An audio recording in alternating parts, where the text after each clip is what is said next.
I didn't find a vocation when I was studying. I think many people don't, and they kind of just go with the flow. And Mhm. perhaps if a lucky few do, and very early on they know what they want to do. So I was not part of the lucky few. So I, tagged along. I, following recommendation advices from teachers, of course, my parents chiming in, and I ended up studying math and computer science, Wow. which is miles away from what I'm doing now. But also, yeah, I mean, yes, it is what it is. And I ended up working in a bank, which is great. You finish university, you work for a bank. There's kind of a good prospect of a traditional career ahead of you. And then there's also then there's your personality, right? Right. And I think I was way too young to know what I wanted to do. I wasn't mature enough. And also, I needed to explore a few things before coming to, an idea of actually what is it that not only I'm good at, but I love doing, and I can make a difference. A little bit like finding my shining light, it sounds a little bit cheesy.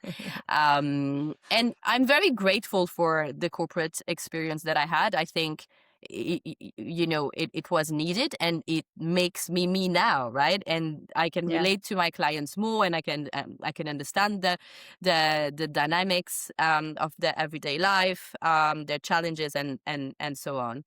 One thing that I realized was really moving the needle for me was the human aspect. So the connection, not only on a professional level and how you're doing with your KPIs and have you reached your goals and all that, but really kind of talking about human growth, human potential, really kind of deep diving into those kind of development topics with people.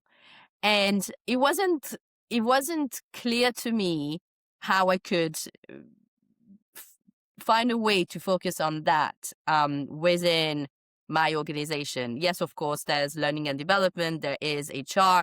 Of course, you can include those elements in a leadership role. But then there's also the rest of it, right? That you're asked to do.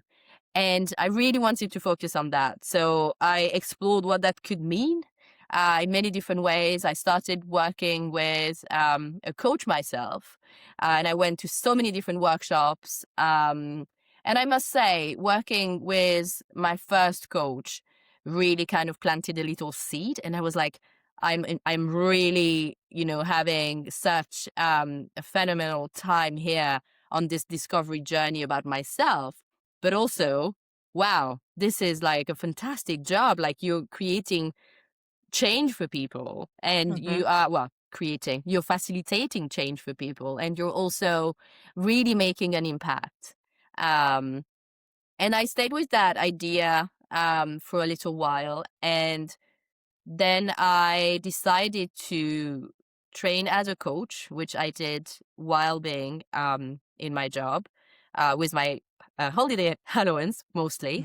And I was like, I don't know if I'm gonna like it, but this is something that I think is gonna be so useful to have anyway on your Mhm. CV, or as a team leader.